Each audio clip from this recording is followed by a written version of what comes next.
Hello, ladies and gentlemen, and welcome back to the 4-3 Show. I'm your host, Ryan Blank. I'm alongside Parker Dunn, Pat Fortuna, and Dominic Stern. Gentlemen, how are we doing today? Doing pretty good. Can't complain. Okay, we know what we start off with every week.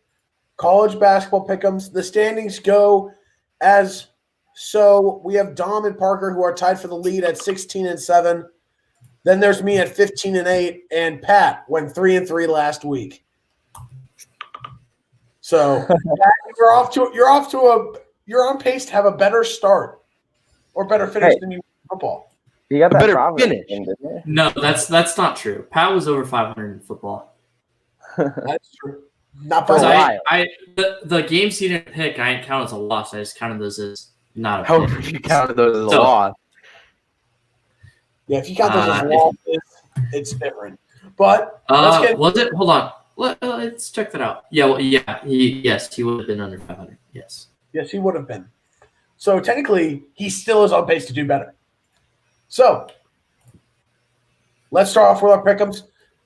We have a game tonight at 7 o'clock. Number 10, Texas Tech, is in Morgantown to take on number 11, West Virginia. Who do we got? I'll take West Virginia at home. They've been pretty impressive since Sheboy left. Texas Tech obviously is a very good team as well. It's going to be a fantastic game. West Virginia at home, though, very tough to beat. Texas has gone on the road and beat them there this year. So it was a tough one, but I will take the Mountaineers. I love what Texas Tech has done this year. I think they definitely rose to the occasion, and good old. And it's like a meme, but like Mac McClung, we hear it from Ethan, my friend Ethan Ryder. But he's playing well. The team looks good, and I'm tempted to go their way. But based on the fact that West Virginia is the team that they are, I don't think it's likely that they're able to do it again and take them down the second time. So I'm going to go with West Virginia at home. Ryan, where'd you say this game is being played? West Virginia. In Morgantown. West Virginia is at home. Well, because it is Ryan Blank's favorite town, I will take West Virginia. I hate you for that comment. Wow. He might actually kill you for that one. You're listening to the 4-3 Show on Blaze Radio, BlazeRadioOnline.com. Wow. Pat, lock your door. Wow. He might storm over there right now. Oh, that is a dig at me. Okay. I'm going to go with Texas Tech in this one. I'm going to go for a little nice win on the road for Mac McClung and Chris Beard here. Next game is tomorrow. We have number 24, Oklahoma, traveling to take on number 5, Texas. Oklahoma's been playing, but I love this Texas team. We're going to hook them here. Yeah, same for me. Texas on this one. They definitely impressed me. I didn't think that they were going to be quite as good as they were up until this point in the season. Like, they've definitely impressed from the preseason poll to now. And as good as a game as I think that this can definitely be with Oklahoma playing well, I will go with Texas. Boomer Sooner. Give me Oklahoma. I'm going to take Texas. I really like what Texas has done. Even though there could be a change with Shaka Smart testing positive for COVID. So a lot of things could happen there, but I'm still going to go with Texas. They're a very talented team. Next up, we move on to Wednesday. We're number 17. Creighton travels to take on Seton Hall. Dude, give me the Hall, and I know Pat's going to join me in on this one. Creighton just has not looked good in the past couple of weeks, and I think Seton Hall's size, especially with Sandro Mamashkashvili, can pose some problems for Creighton. I said that Providence would cause some problems for them. I didn't think they'd win. They ended up beating Creighton. I'm going to How take did you Seton Hall. not pick Providence there? Come on. Yeah, that game was funny to have seen. But I will jump in and say they did have a great game against Villanova. It did end up being very close, like we thought it could definitely be, with Villanova being a little bit rusty. So that was a great game from them. If you look back to when Creighton played Seton Hall, they dominated them. That was a while back. Obviously, the two teams are playing a little bit differently since then. But I'm going to stick with Creighton on this one. But I definitely think based off of what Seton Hall has done, it could be a much closer game. I'd be shocked if it was anywhere similar to the way it was the first matchup. Yeah, I don't even know what the hell a Creighton is still, so give me Seton Hall. They are Forgot. Creighton Blue Jays, Pat. But what is a Creighton?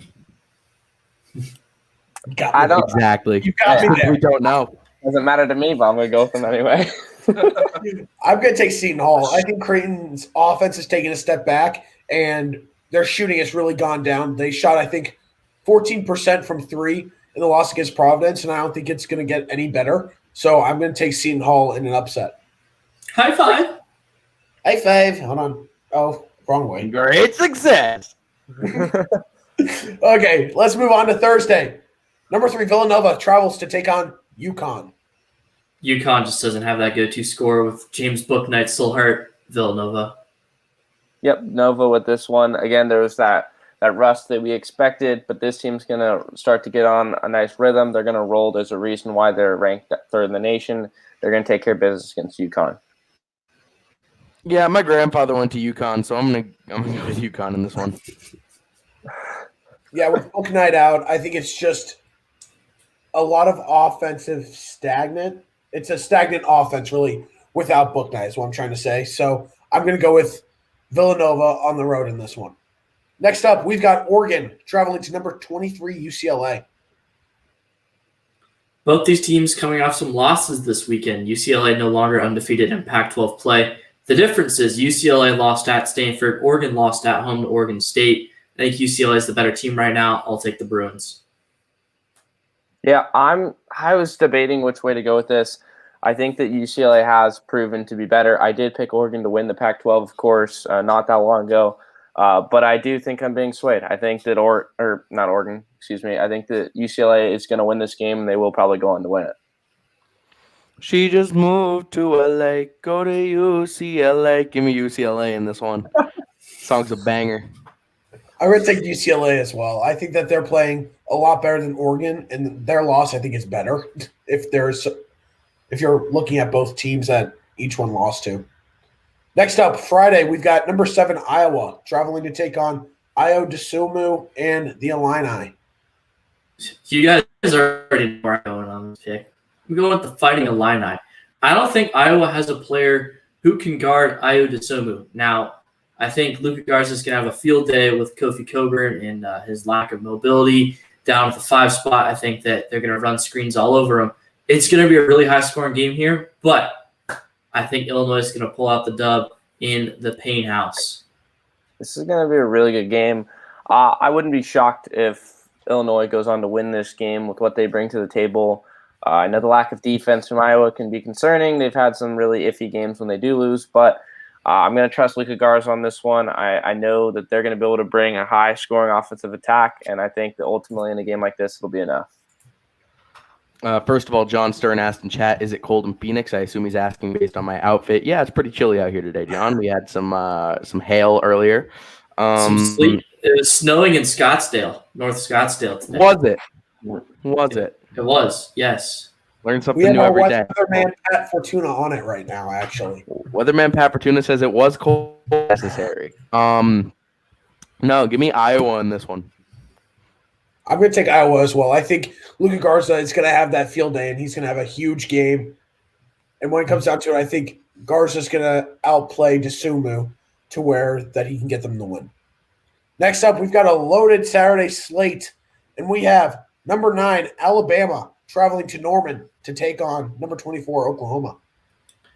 The tide is absolutely rolling right now, and I think they roll through Oklahoma. Yep, I agree. I like Alabama in this one. They've done nothing but look great so far in a conference which has had some disappointing teams, so we're used to being very good. This has been a team that stepped up in their replacement of teams like Kentucky. So I like what Alabama's going to do in this game and what they're going to do going forward. So I'm going to take Alabama. Upset alert. I'm going to take Oklahoma in this one. Big Oklahoma guy. I'm going to take Oklahoma Alabama. guy. I'm going to take Alabama. That team is just so loaded. They're playing very, very good basketball, and Nate Oates is giving himself a case to be coach of the year. So I'm going to give the Tide the win here. Next up, it is number 15, Kansas, taking on the Volunteers. I'm going to take Kansas in this game. I'm going to take your Jayhawks here, Ryan. Both these teams had bad weeks. There's no need to sugarcoat it. They both went 0-2. And I just think Kansas has more upside on the offense than Tennessee. I'm going to trust them more to figure it out offensively because these two teams both have really good defenses. But I'm going to take Kansas in this one.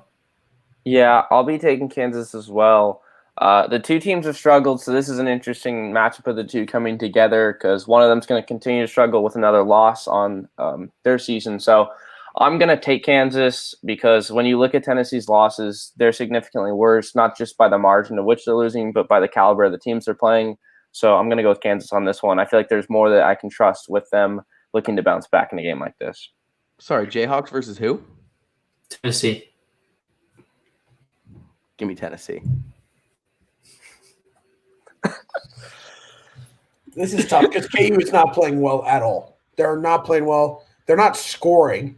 And I think the factor that I've been looking at most is that Jalen Wilson has not been playing well at all. He has Ryan, not I've been heard you scoring to as say. much.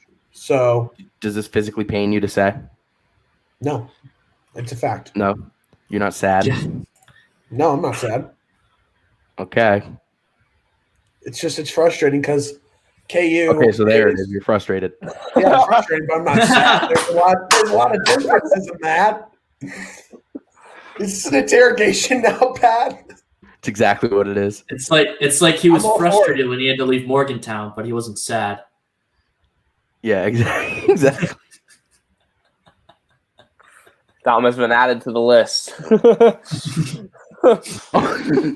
You guys might want to lock your door. Door's locked, buddy. Okay, so I'm going to go with Kansas in this one because I think it's a must-win game for them. They have really been struggling, lost 3 in a row, not playing good basketball at all. And it starts with beating TCU on Wednesday. And if they can get that win, I think it'll be good for them to go to Tennessee and get a win. So I'm going to take Kansas. Next up, number 8, Virginia travels to take on number 20, Virginia Tech. My dad's listening right now, so I'm going to take Virginia Tech in this game. They normally beat UVA once a year, and they're playing at home at the Castle, so I'll take Virginia Tech. This is going to be a really good game. Love seeing these two schools come together, whether it be basketball, it be football, you name it. But I did pick Virginia to win this conference. I think that they're going to ultimately be the ACC champs, and I like how they've played as of late. They've gotten to the 8th-ranked team in the nation for a reason. They're in that top 10. They cracked it because out of playing, they're currently beating Syracuse up 12-6 early on in that one. And I think they take care of business in a top 25 matchup in this one. I'm a big Thomas Jefferson fan, and he was responsible for building the University of Virginia. So, Thomas, why don't you tell me who's going to win this game? Virginia. Thank you, Thomas. You have a thing of Thomas Jefferson? That's sick. How did I not know that? I don't know. It's just sitting right on my thing. Since Dom just jinxed the Hokies, I'm going to try to get reverse jinx because you want to fade all my picks a lot. So I'm going to take Virginia in this one. I'm not fading you. I'm picking first. I have no idea who you're going to pick. If anyone picked Virginia, hedge your bets. Okay, Ryan Blank just picked them. Honestly, they're not wrong.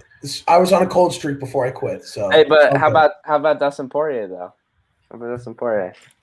I love Dustin Poirier. That's all I have to say. Let's move on to the final game on our slate for this week. It is Michigan State at number 13, Ohio State. I'm going to take Ohio State for sure. Michigan State has currently been dealing with COVID issues. They're going to be coming off for this game. And Ohio State's been playing really well. Great win over Wisconsin this weekend. Shout out to all of you guys for hitting that. We bullied him so hard he left. I don't feel bad. All of you guys got Ohio State's victory over Wisconsin correct, and I did not. So good on you guys. I'm not going to get fooled by them this time. I'm going to take Ohio State over Michigan State. Yeah, I'm going to take him too. There was a gut feeling with that game. And not like it's really like anything special for that to be a gut feeling because those are 2 top 15 ranked teams. But that was a big win, and they just keep trending in the right direction. So and until they hit a bump in the road, I'm going to go with them. I haven't really been given a reason not to. I'm going to go with Ohio State over Michigan State in this one. Oh, H-I-O. God. Give me Ohio State in this one. I just think that they're the better team. Ryan, you have to do it too if you're going to pick Ohio State. No, I'm not going to do it, Pat. I will never do that for Ohio State. I hate Ohio State. But Why'd you let's pick move them? on to our final topic for college basketball. The Michigan Wolverines, the fourth-ranked team in the country, their program has been shut down for 2 weeks with a positive COVID-19 case. What do we think this could do for them as the season progresses? Did you just say that they're shutting down their whole program for 2 weeks with a positive test? That's what the State Department has decided. They forced them to Oh shut No, down. my hold on. God, that's I thought no, because that's been what's happened, Pat, for college basketball. If you have a positive Really? test with them, yeah, no, they're not fooling around here. And I thought it was that the entire athletic department shut down. Yes, Because- the entire athletic department has shut down. That is And I the thought aspect of it. and I thought that it was like the COVID-19 strain that like originated in England that they found on campus within the athletic department. So they're trying to take this very seriously as they should.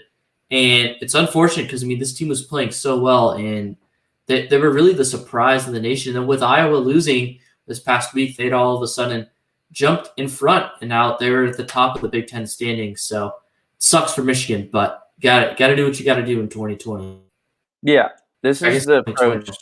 Yeah, this is the approach that has to be taken. Like this is exactly what they should do to make sure that it doesn't spread further. But it does suck because this is a Michigan team that it has been a pleasant surprise. They've trended upwards. They look really good so far this year.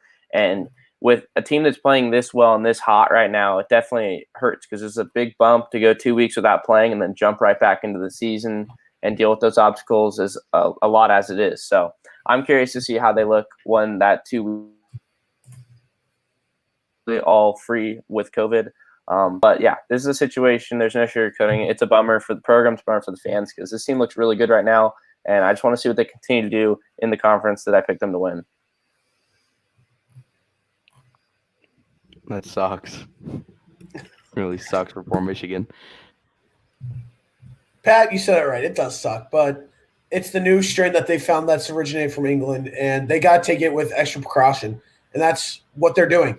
I think that college basketball has done a terrific job with any COVID cases that have come out of shutting down programs and athletic departments to keep everyone healthy and safe. So I got to give college basketball and all those teams a ton of credit. As for Michigan, I was with Parker, and I picked them to win the Big Ten, and I still think they will, but it's just a bump in the road that they're going to have to get over. It's a hurdle they're going to have to jump, and I think that they're more than capable of doing so. So let's move on to NCAA football, where the Fighting Irish have been placed on probation for recruiting. What do you guys have to say about this? Losers stay losing. That's the motto here. I saw a tweet yesterday. I mean, this has nothing to do with college football, but it said that the Green Bay Packers are the Notre Dame of the NFL, and I thought that was pretty funny. Figured I'd share that. But yeah, Notre Dame caught cheating in recruiting. Not really a big shocker. They all cheat. I mean, maybe except for Alabama and Clemson because they know that the players will want to come to them if they're being recruited. But, like, how does Notre Dame separate themselves from Oklahoma, Florida, Michigan, Ohio State, and other programs when they come by? You have to offer the kids some money. Like, so it's just a matter of not getting caught. Like Tennessee got caught. We'll talk about them later. And I mean, Notre Dame got caught. Saw a lot of Notre Dame fans were mad because a lot of Notre Dame fans don't like Brian Kelly, which is, I guess, understandable. But at the same time, Notre Dame just wins in the regular season. They can't get it done. So they're using this as another reason to hate him. And I get it. But it's hard to like be like, oh, Notre Dame, how could you do this? Because it's like, well, what do you expect? Yeah. I mean, that's what's so not like funny per se, but like that's just what's so interesting about like teams getting caught because every team is going to use every little advantage and try and like break the rules to do whatever they can as long as they don't get caught. But of course, a lot of these teams are going to inevitably something's going to slip up, something's going to be caught, and when it does, this is what happens. But this is nothing new. We see this all the time with all these different programs, a lot of big ones, high caliber ones, like the likes of Notre Dame. And, the good ones are just good at keeping it under the rug, under the table, however you want to put it.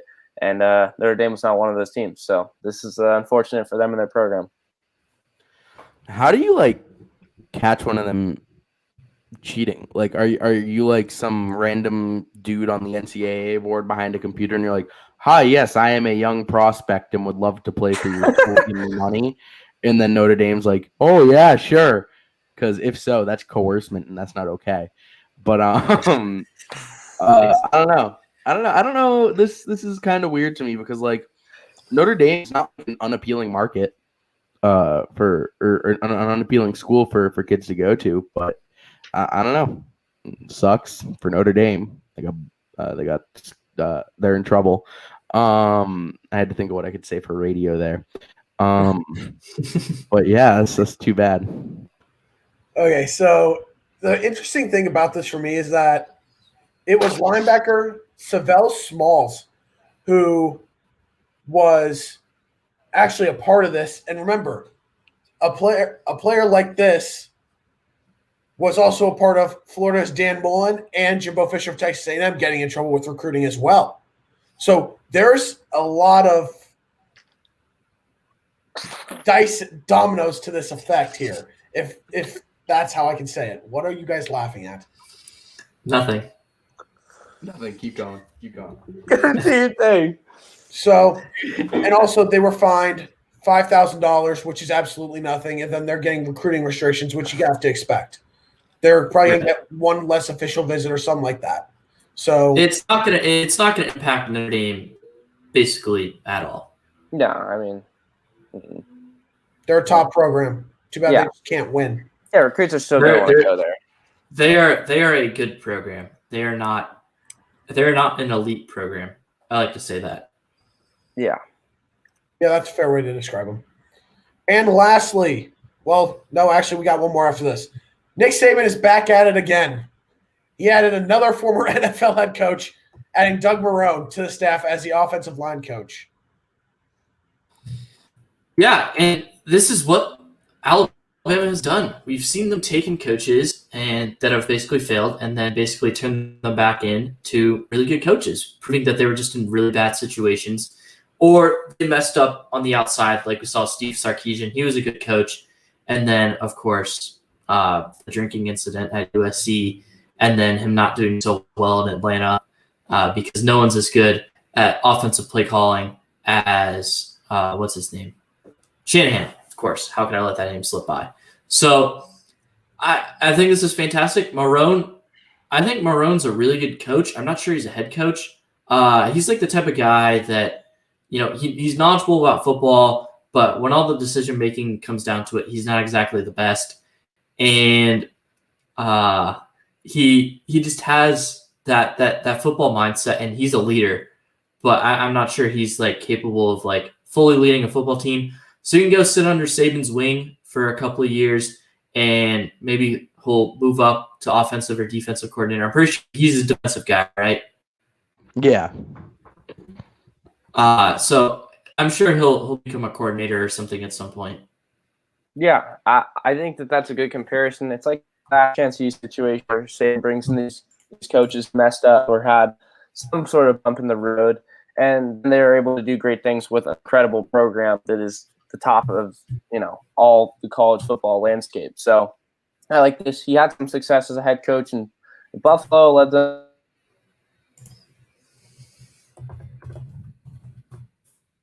championship game back in 2017. So he's a solid coach. He has some good experience, and Saban's going to bring in another guy. He likes good football minds, and he's only going to bring in one more good piece to a program that already is well known for bringing in good guys like that.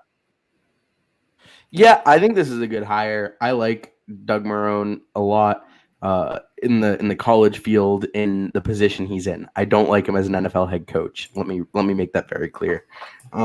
Because he's not a good NFL head coach. Not yet, at least. I mean, a lot of people struggle at the start and they'll find their way, but he's not proven anything to us that proves that he deserves to be in the NFL. So I like this hiring for Alabama. Let's see what he can do there.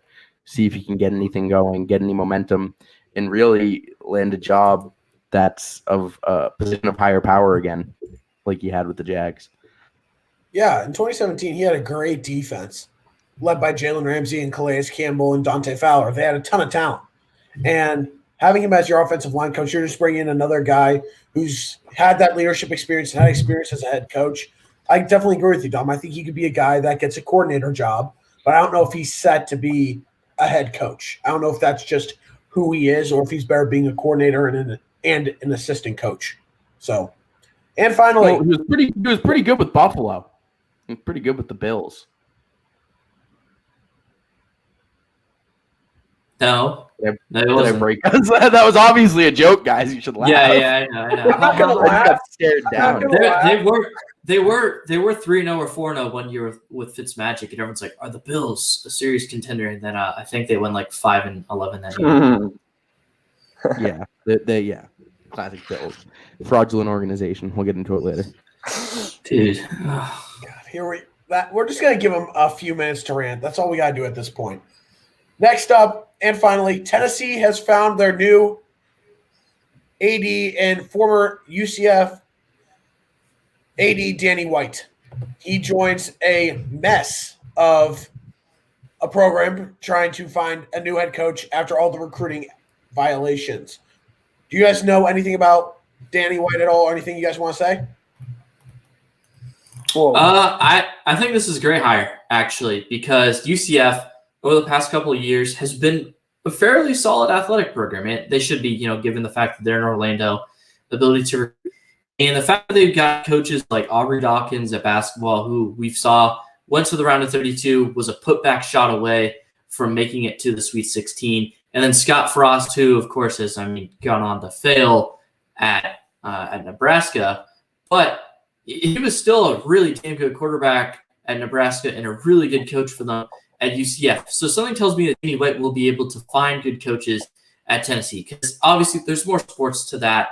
But, let's be real here, guys. The only two college sports that generate any money are football and men's basketball. And that's what Tennessee has to do. Now, Tennessee is a very historic women's basketball program, and they're in a good spot right now there too. But relatively speaking, it's just men's football and men's basketball. So they need to go in, they need to fix some stuff, especially with the football program. Rick Barnes is doing a good job with the basketball program. They're having a good year so far. Rough last week, made it to the Sweet 16 a couple years ago. But football, Tennessee's such a storied program with Peyton Manning, of course, checkered end zone, checkered stands, rocky top, and they've just been pathetic as of late. So Danny White's going to have to be in charge of fixing everything. And I think that if he does similar things to what he did at UCF, Tennessee's in a good spot. yeah, with a program like Tennessee, obviously the history's there, but as of right now, and as of recent years, they just haven't been it. They haven't been that same caliber team that all the people, all the alumni that have been there, all the boosters want to look back at and be like, why is that not currently happening? So there's been a lot of issues over the years with them, but I think bringing in a guy like this is definitely going to help. To be able to do what he did at UCF was big ever since he came over there in 2015. Of course, Don mentioned basketball. The greatness of Taco Fall in that bunch almost knocked off Duke. And, of course, Taco fouled out. Rip. But when it comes to the football program, though, did incredible things. In 2017, they were undefeated. There were all the memes, we want Bama, or we should be in the college football playoff, you name it. But what they did was awesome for their conference, represented very well. And they really do have a solid program. And just really going off of that, he really set a foundation there. So to see what he could potentially do for the likes of Tennessee, a very, very big program that's struggling and in a really bad spot right now, I'm curious to see how long it takes for him to hopefully build the program the way he did it over there at UCF. I don't know if it'll go quite as smooth. It's obviously a different school, different setting, different city, different state, but we'll see how it goes. Big Taco Fall guy, so this is a good hire. I think it's a great hire. I think you saw him have a ton of success. I'm surprised that it took him this long to get a Power 5 job because he was in the mix for big programs like USC, Georgia, Ole Miss, Auburn, and even Kansas. So it's a shock that it took this long, and also that it's at a weird time in going to Tennessee. Like you both said, they have a lot of history. They have Peyton Manning. They have a ton of history there. And the basketball program is actually looking good right now. With Rick Barnes, they're ranked, and they're having a solid season. It now comes down to fixing a football program that's about to go on probation and finding the right head coach. So there's a lot that he has to do, but you've seen him have success in finding the right coaches to turn programs around. So I think it's a good hire. Now let's move on to two quick NBA topics. Kevin Porter Jr. was traded from the Cavaliers to the Rockets after the team said they were going to trade him or release him. Why do you think the Rockets made a move instead of waiting for him to get released?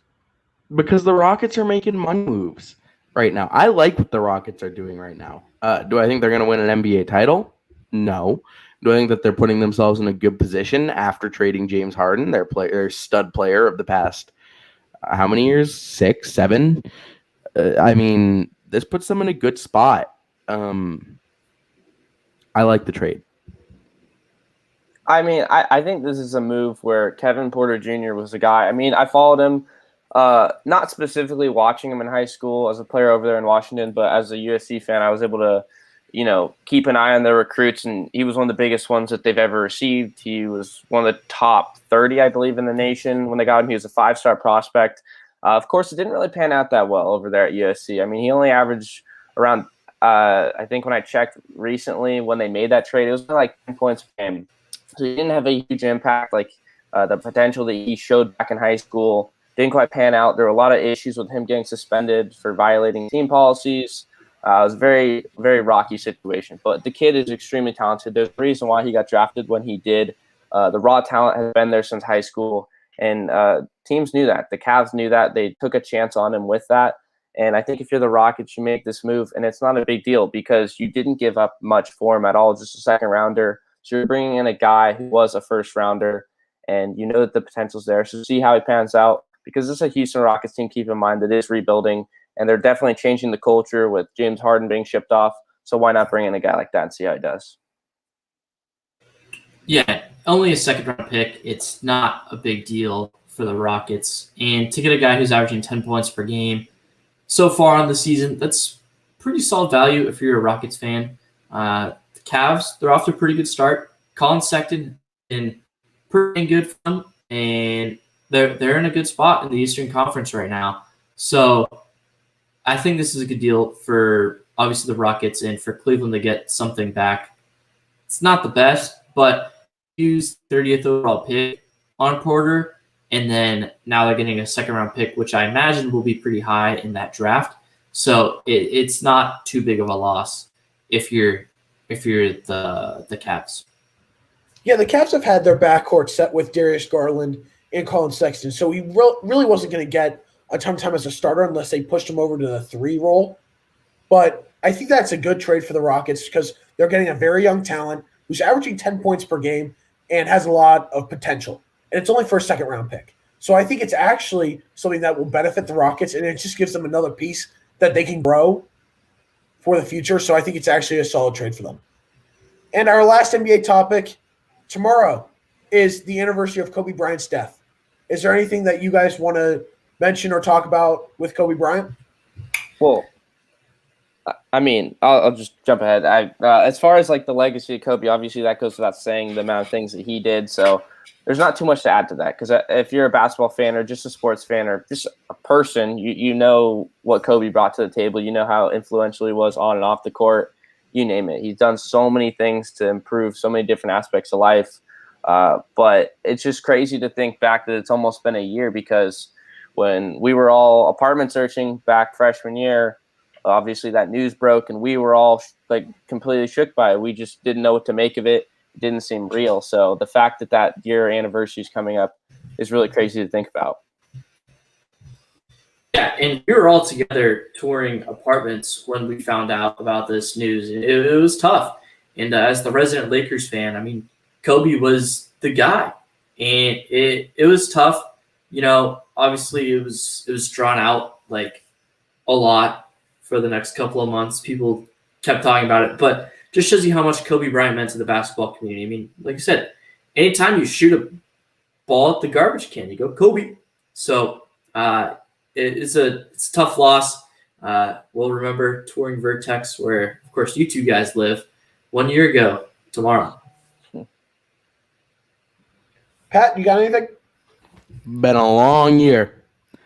Been a long year. Remember remember when Kobe died and like that was the biggest of our worries? Like COVID didn't exist. It was I don't know. I mean, it did. It definitely Yeah. did. It did because that on was the same day that the ASU case was confirmed. Yep. Yes. Oh wow, that's crazy. We were sitting in a Canes. Yeah, that was Yes. a weird day. Wow. That's a really I weird don't day. know, That was a tough day. a strange day in our history. But yeah, it's been a long year. You know, gotta miss Kobe. It's funny. I unfollowed his wife on Instagram like in like March last year, and because there was a lot of posts, and it was a lot, and it was just a lot of people commenting who obviously Kobe meant nothing to them, and it would be like if I was commenting daily on Vanessa Bryant's Instagram. Like, I have a lot of respect for Kobe, but I unfollowed her, and now it's private. Her Instagram is private. She doesn't let people follow her anymore. So, like, I kind of wish I hadn't unfollowed her, because that's where most of tomorrow. Right, exactly, and that's where like a lot of the Kobe content comes from now. You hear a lot of stories about him and stuff. And he wasn't an infallible god. We don't have to talk about that, but he was somebody who a lot of people could look up to. So, a year without him, it's kind of crazy to think about. It also shows that, nobody is immortal. People who you think are untouchable, immortal, undying. It really puts that into perspective. So, Yeah, my first memory of Vertex is sitting there waiting for the tour and just seeing, oh my gosh, Kobe Bryant because died. I broke it. In case you don't remember. I had seen it was dumb. Tom likes to be the breaker of bear bad news. Yeah. It's Hey, what does that mean? It's because you're pessimistic. I'm not. But, yeah. Okay. I love how he admits it. Just after he's like, no. But no, Kobe meant a lot to so many people, to the city of Los Angeles. Someone that most people and a lot of people look up to for how to get through each day, how to live your life through that Mamba mentality. And it's not just through athletes, it's through everyone around us. They use something from what Kobe did to inspire them. And that's just who he was. And it's nearly unfathomable to me to think that he hasn't been here for a year now. So do you guys have anything else you want to add on that? Lakers and vote. Okay, let's get into it. The NFL. Before we recap Championship Sunday, let's talk about the Eagles, who hired former Colts offensive coordinator Nick Sirianni as their next head coach. Why couldn't they hire Josh McDaniels? Pat, go ahead and start. Why couldn't they hire Josh McDaniels? Who even is this guy? Josh McDaniels has a ton of Super Bowls. Why do you want this guy? Take Josh, please. Why can't this bum get a job somewhere else? The one time he gets a job somewhere else, he backs out of it and comes back. Yeah. Ah. Oh man. Okay. Well, just like based off of the stuff I know, I mean, from as far as like the offense that he was able to run over there in Indy, had some success, some slightly up and down years, but yeah, I mean, overall, they had a good offense with Phillip Rivers in his final season of his career, and I just realized that's a topic we don't even have to really talk about. Might have to, but yeah, they had a good offense over the last 3 years. Of course, Andrew Luck was one of those seasons, and then they had Jacoby Brissett, and then of course Phillip. So he's seen 3 different quarterbacks in that time frame, and they had some up and down years. They were 15th ranked, I believe, with Jacoby Brissett, and then when Phillip took over, I think they were 8th. They were a top 10 offense because they were a top 10 offense and defense, and this was a team that brought a lot to the table. They brought in some young talent, so I like what he was able to do with that. As far as him getting that job, I'm not too sure. He was the best candidate out there. Of course, Pat mentions Josh McDaniels, which has been a candidate for a very long time now. You see Eric Bieniemy being the hottest candidate as of late, but we'll see what he's able to do for them. I think it's not a bad hire, but it's not necessarily the best one available when you got guys like Bieniemy out there. Well, and the reason that it's not like the so-called best hire is because the Eagles' job wasn't enticing enough to get guys like Bieniemy or Todd Bowles or people like that or Dable to the Eagles. Because I've said several times, it's a mess over there in Philly. They have two quarterbacks, and when you have two quarterbacks, you have zero quarterbacks. That's just the reality of the situation. And I mean, a lot of people came into the year thinking, hey, the Chargers have two quarterbacks. No, they have one. They have Justin Herbert. And if the Eagles would just commit to Hurts, they would be in a better spot. But of course, the Wentz contract makes that nearly impossible. So Sirianni, quarterback coach, we'll see what he can do with Carson Wentz because it seems like that's who they're gonna, use. But they're just in a weird spot because Wentz, it showed last year, he's just not it anymore. The injuries have caught up to him, and he's not confident in himself anymore. So I don't know what the Eagles do now, but they got their head coach now. They can start to go to work. Yeah, and you described it, Dom. He's got to figure out the mess that's going on with whether he goes with Jalen Hurts or tries to fix Carson Wentz. And he led an offense that was 9th in scoring and 10th in yards per game this season. And the Colts were a solid offense. They gave the Bills a run for their money in the wild card round. And despite a couple things that didn't go their way, they had a chance to win that game. So he did a great job getting that offense. And you saw that Philip Rivers really had a great year. He completed 68% of his passes for over 4,100 yards and 24 touchdowns. So he had a solid year. But I don't know if it was necessarily the right hire. Of course, I can't judge it until I've seen what he can do with the team. But overall, you know how I've been advocating for Eric Bieniemy to get a job because he deserves one. It's ridiculous to me that he still doesn't have one. But at the same time, the Eagles team's in the Super Bowl. He's been a little busy. Yeah, I know. I know he's been a little. But do you think he's going to get a Houston who is going to not have? No, absolutely not. No, because their quarterback's going to be Deshaun Watson at this point, which I think we'll talk about in a little bit. Yes, we will. But here's what I want to mention. I would love if Bieniemy just stays with the Chiefs, waits it out, and then once Andy Reid retires after 2025, after his extension is up, he takes over. Do I think that's going to happen? No. But would I love for that to happen? Yes. It's a dream scenario. Yes, that is exactly it. It's the dream scenario. But that was the dream scenario for Patriot fan. Exactly. And now it's the nightmare scenario. You're never getting rid of Josh, buddy. I know, and I want him gone so bad. What if Houston tries to hire him? What if Houston gets him? Take him. But overall, I think Sirianni is just going to be a wait-and-see type of approach to see what he can do with the team.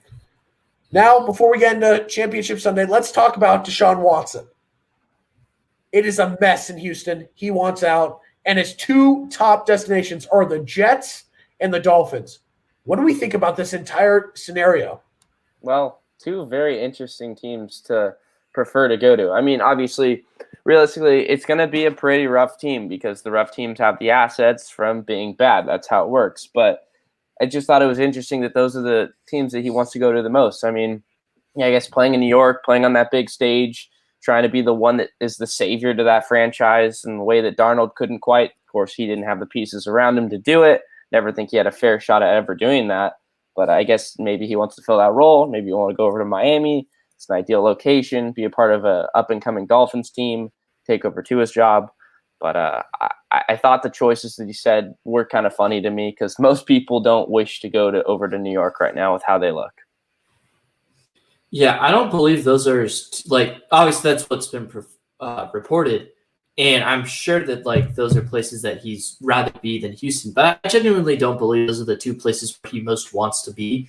But given like what Parker said, the assets that those teams have, those are the two realistic landing spots for him. I mean, I'm sure he'd much rather be in New England, Indianapolis, San Francisco. Teams like that need a quarterback at this point, even though I think the Niners should stick with Jimmy G. A lot of people disagree with me on that. But, if they have the opportunity to get Deshaun Watson, they should 100% do that. But there are better options than New York and Miami. I think Miami's a great option. unless you can convince Brian Flores that Deshaun Watson's better than Ryan Fitzpatrick, which I'm sure wouldn't take too much convincing. Brian Flores was the D coordinator against a couple of Deshaun Watson-led Texans teams in New England. So I think that Miami is probably the best spot for him. We know that defense, they have the 3rd overall pick because they fleeced the Texans, so that the Texans could get their pick back. They could get Tua Tagovailoa with 3 years plus the 4th year with the 5th year option under control, and they could also get maybe another 2 first-round draft picks. I think that is a good spot for both teams. Obviously, this would be unprecedented to see Deshaun Watson traded.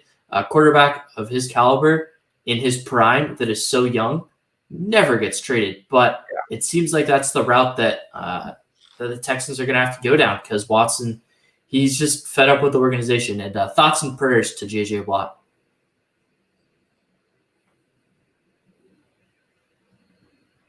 They should send him in a package deal somewhere. Get them both a ring somehow. To New England, next 5 first-round draft picks. Yes. I like the way you think. Ugh. Okay, I just think that this whole thing could have been avoided if the owner would just been honest with him. He wanted a say in the GM and didn't give him a say. He wanted the Texans to interview Eric Bieniemy, and then after he gets pissed, they finally do it. They ignored what his simple requests were, and I think for Deshaun Watson, the best thing would be to get out of Houston. So the Jets would be an interesting case. They've got the assets. They've got everything that they need to make that deal happen. I think the Dolphins are a better fit because they're closer to contention, and if they can get that quarterback, if they're not fully sold on Tua, then they have their team and they're ready to go. They've got a top 10 defense. They just need to get that top 10 offense. They've got the weapons. They've got some guys around them. So they got to get that quarterback if they think it is necessary, even though personally I think they should stick with Tua for another year to see how he develops. But overall, Deshaun Watson, he's a top 5 quarterback. He's proved that he is an elite level quarterback in the NFL, and wherever he goes, one team is just getting a heck of a player and someone that could potentially turn around a franchise. Now, let's get into it. Let's recap Championship Sunday, shall we? Let's start off with the NFC game. The Packers. I would like to say again. I would like to say I was the only one who picked against the Packers. So you may think I'm bad at pick'ems, but You went 2-0 this week. 2-0 this week. These 2 picks went right down your bias alley, and they both went correctly. And you know what? I went 0 for 2 this week. Sort of a nice reminder as to why I don't gamble, because I'd only missed 1 game coming into this week for the playoffs, and then I got both wrong. If only everybody could be like you, Mr. Stern. A lot of people don't want to be like me, Mr. Fortuna. That's a good point. I wouldn't like to be a Padres fan my whole life. It's on the upstick. But yes. It's looking better as of late. But yeah, you had 19 years of it, beforehand. 18 years of employment. 18. That's true. Okay. All right. Wow. Our internet, I just want to put it out there because it's recording. Our internet is causing like this really weird delay that's creating a lot of dead air. Just before everybody listening thinks we're bad at what we do. There's like this really weird delay that's causing dead air. I don't know what I was saying. Do you have anything to comment on these games, Pat? Or do I have anything to comment? How about them Phillies? Hold on, can I say something real quick? Sure. How about those Chiefs?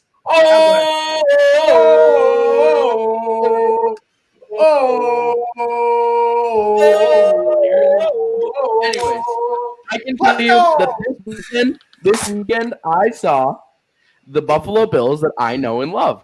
Know and hate. I saw the Buffalo Bills this weekend that I've seen the past 18 years of my life. Just a fraudulent organization that makes you think they're good until all of a sudden they stink, and then they blow themselves out of any sort of contention. It's what they do. They're the Buffalo Bills. They're garbage, okay? Jim Kelly can eat it. I don't care, okay? What? Drop your jaw. Yeah, the Bills are so overrated, and they always have been. They always will be. The Bills are cursed. I don't know what happened. The city of Buffalo must be built on like an Indian burial ground because they're never going to win anything. They're just not. It's just not going to happen.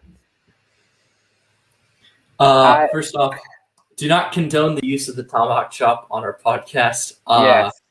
Yeah, I do not associate myself with that foolery. yeah. But yeah, to Pat's point, the Bills, they look terrible this weekend. And the Chiefs secondary, you'll hear any time from me. I don't think the Chiefs secondary, it hasn't been good. I thought they should have drafted the first round there. They were fantastic against the Bills wide receivers. Now, would we have liked to see in a healthy? Hey Dom, top 20 defense. Thanks. I'm surprised it took you 50 minutes this time. But L'Jarius Sneed has been one of the best rookie corners in all of the NFL. He's probably been the best. Then they just locked him up. And I would have liked to see a healthier Gabe Davis, Cole Beasley without a broken fibula. But at the end of the day, it was just clamps all over the board. Josh Allen, he had to make everything on the run. And the Chiefs pass rush did a really good job. Frank Clark was unbelievable in the game. So all credit goes to the Chiefs. They frustrated the Bills, and I was wrong. Parker? Shout out to Cole Beasley. He still has 7 receptions for 88 yards. So to do that on a broken fibula, I always respect when a player plays through a difficult injury, especially lower body, because you have to be able to rely on your legs to run routes and catch balls. So respect to him. But it was a very good game by the Chiefs. They showed why they're making it back to the Super Bowl for the second straight year. And this was a Bills team which had an incredible season, but ultimately that offense just wasn't clicking. The run game was something that we knew, of course, was a big weakness of theirs, and we knew could get exposed potentially, as Josh Allen was the leading rusher, who ironically enough had identical numbers, but with rushing, to Cole Beasley with 7 carries for 88 yards. Fun fact. But yeah, they struggled to do that. Josh Allen was all right, but ultimately the offense was settling for 3 points. You can never do that if you're ever going to beat the Chiefs with how rapidly they score. They had a huge second quarter, something that we've seen from them last year with their ability to score very rampantly within 1 quarter of play. And they were that, scoring 21 unanswered points. So great game by the Chiefs. They showed why they deserve to be in the Super Bowl. Here we go. I'm just going to say this first. Shout out to Cole Beasley. The toughness that it takes to play like that, I give him a ton of credit. Also, got to give a ton of credit to the Bills. They had a great season. They have a very bright future, so got to give them a lot of credit. But now here comes my little time to shine. Oh, my Lord. I was scared after the Mecole Hardman fumble on the punt. And then he comes out, gets that 50-yard rush and a receiving touchdown. I think that was big, getting him that confidence booster, and he had a great game after that. The defense. Oh, my. I did not think I would ever see the Chiefs' secondary look that good. Stephon Diggs had over 240 yards in the first 2 games. He was held to 77. Breeland did a great job covering him. They did a great job not letting Josh Allen beat them with his arm or his legs. Did he have some scrambles that led to big yardage? Yes, but that's okay. So I was very pleased there. Juan Thornhill is back, is what I saw from yesterday. You hadn't seen him play like he did his rookie season before tearing his ACL. 4 pass breakups yesterday, a near interception. He was all over the field. L'Jarius Sneed continues to make plays, and he's a rising star. The Shark finally broke through, recorded 4 pressures and 2 sacks, and then Chris Jones was all over Allen with 7 pressures on the game. So I was completely impressed with the defensive effort. Now to the offense. What can I say? You would not think Patrick Mahomes had turf toe with how he played. You would not think that he was in concussion protocol. He was magnificent. He becomes the 3rd quarterback ever to have 4 games of 290-plus passing yards and 3-plus passing touchdowns with no interceptions in the playoffs. Tied for the most all-time with Rodgers and Brady, and he's only played 7 postseason games. Tyreek Hill continues to show everyone why he is as dangerous as he is with that 71-yard reception, and then puts up another 101, has 172 on the day. Kelce with the career day, 13 receptions, 2 scores off 118 yards receiving. One thing that sucks from this game is that Eric Fisher's out. Torn Achilles, it sucks, but there's optimism that Mitchell Schwartz will be back, which will be big for the Super Bowl. So I have some optimism there, but it sucks to lose Eric Fisher like that. But overall, I was completely thrilled with how they played. Mahomes continued to make play after play. I was very much impressed and very happy. Can't wait to be in Tucson with my friends for the Super Bowl, hopefully back-to-back, and avenge the AFC Championship loss from 18. So that's what I'm excited for. Now let's go over the NFC game.